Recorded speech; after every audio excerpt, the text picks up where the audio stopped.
بھٹی صاحب، فوت شدہ خواتین کو غسل دینے کا جو شرعی طریقہ ہے اس حوالے سے رہنمائی کیجیے۔ اور ہمارے گھروں میں جب کوئی فوت ہو جاتا ہے تو یہ رواج ہی نہیں ہے، لوگ ڈرتے ہیں، خوف زدہ ہوتے ہیں، اس حوالے سے بھی بات کیجیے گا۔ یہ بڑی بات نصیبی ہے جی، کہ آپ کے گھر میں آپ کا کوئی قریبی عزیز، والدہ، بہن، بھتیجی، بھانجی، ایون بیوی اللہ کو پیاری ہو گئی ہے اور پورے گھر میں خواتین کا ایک جمکٹا لگا ہوا ہے اور کوئی غسل دینے والا نہیں ہے۔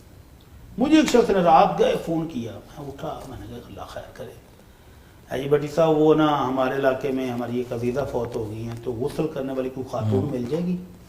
میں نے کہا آپ کے گھر میں کوئی خاتون نہیں ہے؟ کہیں گے جی ساری ہیں لیکن ان کو غسل کا طریقہ نہیں آتا۔ اللہ اکبر، یہ بد نصیبی کی انتہا ہے، انتہا ہے جی، بد کہ نصیبی کی۔ مسلمان ہو اور اس کو غسل کرنا اور کرانے کا طریقہ نہیں آتا ہے۔ جی، تو یہ سیکھنا چاہیے، آسان ہے، مشکل بھی نہیں ہے۔ تو خواتین فوت ہو جائیں تو ان کو غسل کا پہلی بات تو یہ ہے کہ ان کو غسل بھی خواتین دیں گی۔ جی، دوسری بات یہ ہے کہ جس جگہ پر وہ غسل دیں گی وہ بھی باپردہ ہونی چاہیے، بند کمرے میں یا کپڑا لگا کے پوری طرح کور ہونا چاہیے، کسی بھی غیر محرم کی نظر نہیں پڑنی چاہیے۔ جی، اس کے بعد یہ ہے کہ اگر خامد فوت ہو جائے تو شریعت نے اجازت رکھی ہے کہ اس کی اپنی بیوی اس کو غسل دے سکتی ہے۔ اگر بیوی فوت ہوئی ہے تو اس کا خامد اس کو غسل دے سکتا ہے، بلکہ اللہ کے نبی صلی اللہ علیہ وسلم قربان جائیں آپ کی ہر فیلڈ میں تعلیمات کیسی پیاری ہیں۔ سبحان اللہ۔ آپ گھر تشریف لائے تو ام المومنین عائشہ صدیقہ رضی اللہ عنہا نے سر باندھا ہوا تھا، درد ہو رہا تھا اور وہ کہہ رہی تھی ہائے میرے سر میں درد ہے، تو نبی رحمت صلی اللہ علیہ وسلم نے محبت کے اظہار کے لیے، پیار جتانے کے لیے کہا عائشہ کیا حرج ہے اگر تم مجھ سے پہلے فوت ہو جاؤ تو میں تجھے غسل دوں گا، تجھے کفن دوں گا، تمہاری نماز پڑھوں گا، تمہیں خود دفن کروں گا۔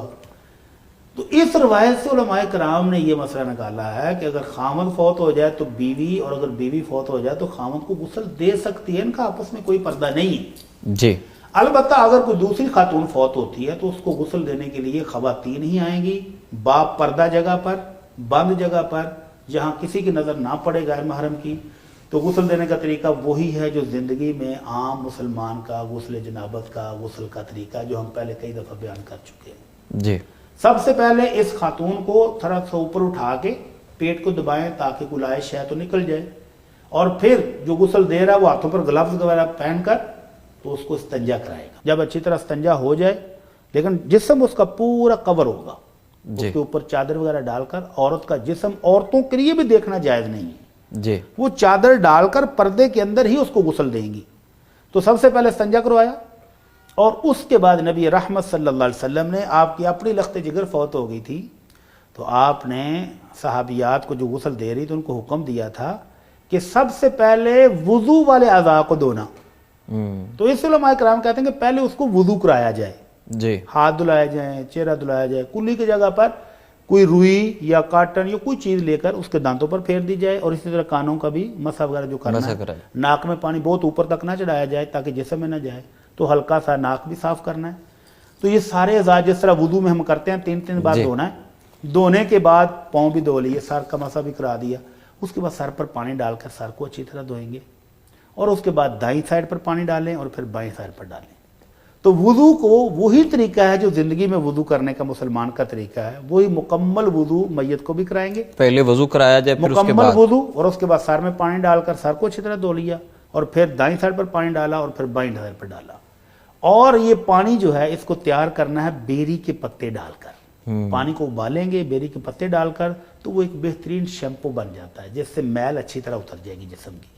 اگر یہ بیری کے پتے میسر نہ ہوں تو صابن بھی کام دے سکتا ہے۔ جی، اور پھر اللہ کے نبی صلی اللہ علیہ وسلم نے حکم دیا تھا کہ میری بیٹی کو 1 یا 3 یا 5 یا 7 دفعہ غسل دینا، یعنی اگر جسم کو مزید دھونے کی ضرورت ہے تو تیسری بار بھی دھویا جا سکتا، طاقت میں دھونا ہے، 1 یا 3 یا 5 یا 7۔